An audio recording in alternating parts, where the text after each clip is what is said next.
Welcome back, guys. I'm Zell, and today we're getting a look at the CRKT Directive.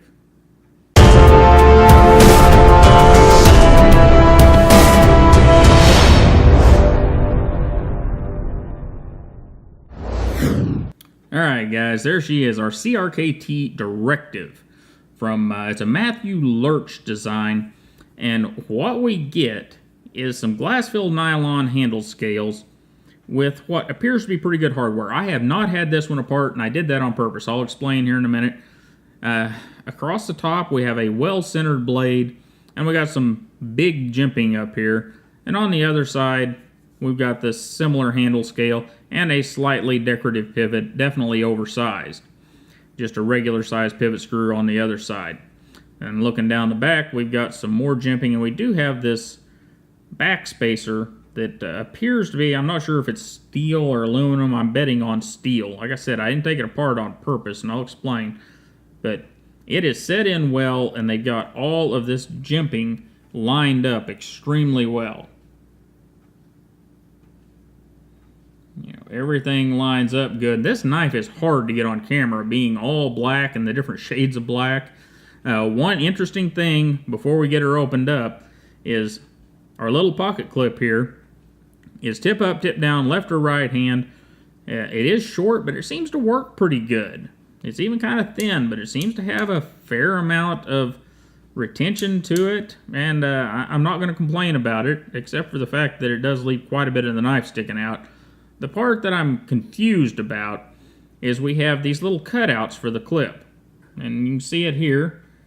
Nothing covering it here, but nothing covering it here. But we go to the other side on the tip-up section, and they've got a little plate in there covering their cutout for the clip. You know, I don't quite understand, but, you know, whatever.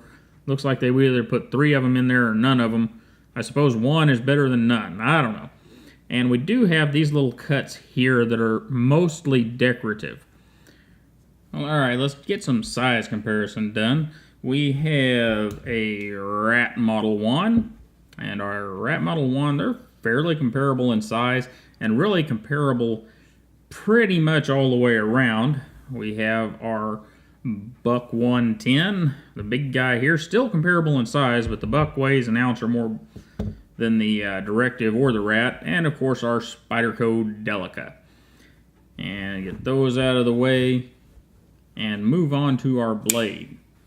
Now, I got the one they call a Tanto. I don't agree with that. I'm going to call it a sheep's foot, or a sheep's cliff, or a semi-flat blade with no big belly on the end of it, or very little belly. That's what I'm going for. You could say reverse Tonto. Not a fan of that designation because it, in my mind, doesn't make a lot of sense. But it is a nice blade. Hollow ground out of 8CR13 MOV at 3.6 inches and about a 3-inch cutting edge. And they put this big choil in here that we'll look at here in a minute. Now, if you watched the first review, you saw that this thing was not in good shape when it comes to the edge. And I have since, of course, sharpened it, and it's better. Just so you're aware, whenever I went to sharpen this guy, I had to take a lot of metal away. I spent quite a bit of time with that 50 grit stone because whoever sharpened it rounded off the tip of the knife. And I wanted the knife to come down to at least somewhat of a point, so I had to remove quite a bit of metal to get the point back. Anyhow, aside from the grinding here, it's a pretty darn nice blade. I've used it quite a bit. I've carried it for, I don't know, a week or so, and the coating seems to stay on. It doesn't seem to be a coating that's gonna just chip right off on you like some other brands do. You know, no full verdict there yet. It's only been a week or so. But overall, the blade has been a pleasure to use. And for those of you that may not have ever used this style blade, they take a bit of getting used to, but once you get used to them, they are very nice blades for EDC, and they're less stabby and less murdery looking for the average person. And one more thing before we move along. We do have about 3 3/4 millimeter thickness on this blade. That's about 0.148. So it's a slightly thicker blade than our standard EDC blades, but with the nice hollow grind they put on it, it makes up for it. It does slice well. It works extremely well for those EDC tasks. Throwing our Levi's up here. Get this thing down in there. And there we go. And that's kind of what I meant earlier. We have quite a bit of knife sticking out here. And that is, hey, I've got the calipers. We'll just see. That's almost an inch of knife sticking out above the pocket. Now, like I said, I carried it, and it didn't seem to be one that knocks into things and does all that bad stuff that some knives do. And it may be just the shape. So it's not bad to carry, but do be aware it sticks up quite a bit. And from here, we'll move along to the pause and read card, and I'll be right back with you.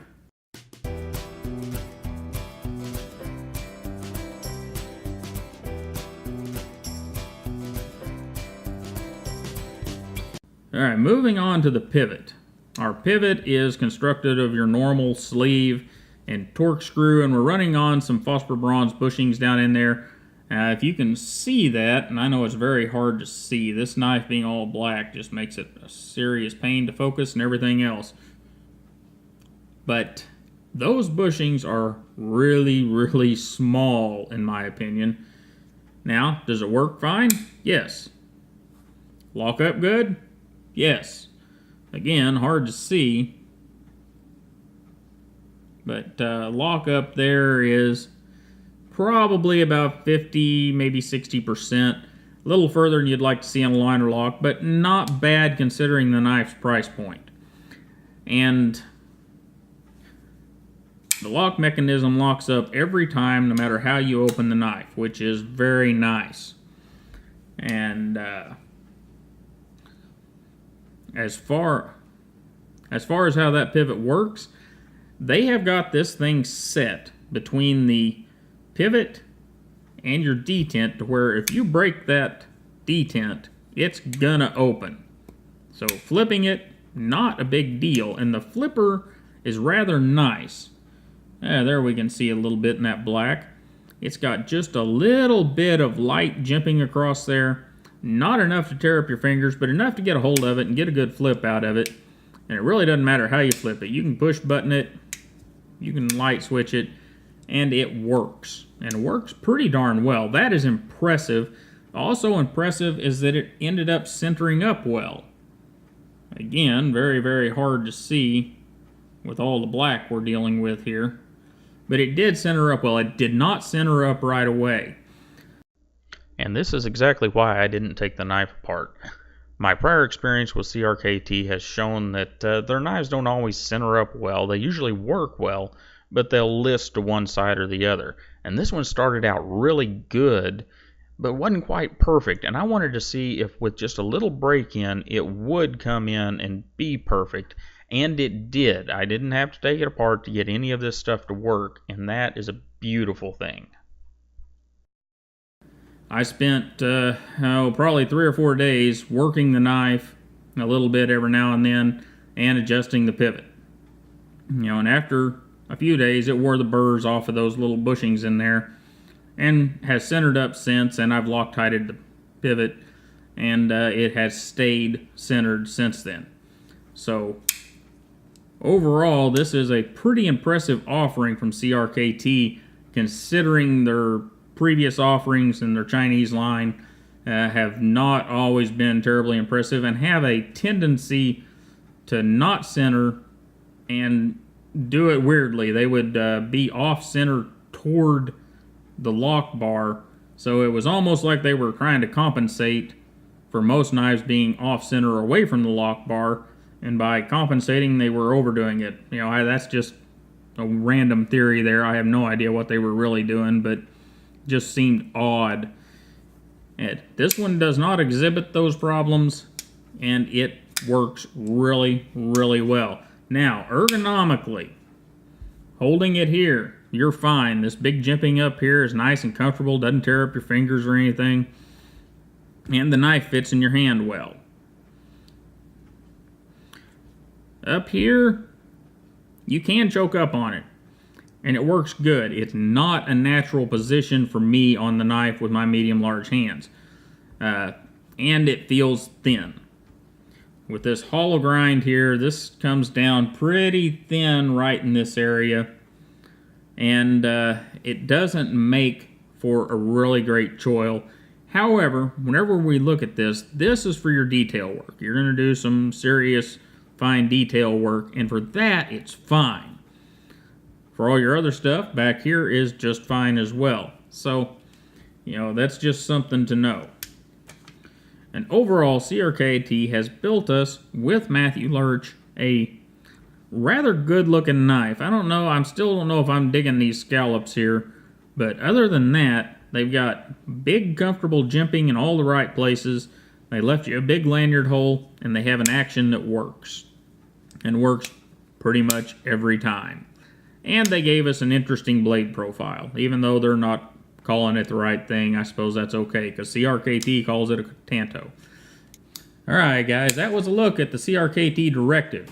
And the most important thing to take away from this review, in my opinion, is that CRKT has built a knife that squares up, centers up, and mechanically is good. You know, the past couple of years, most of the stuff I've gotten from CRKT has been marginal at best. There have been a couple of standouts, but for the most part, until late last year, they either didn't center or the mechanics weren't all that great. And this thing still has that, what did we end up calling it? Flex in it.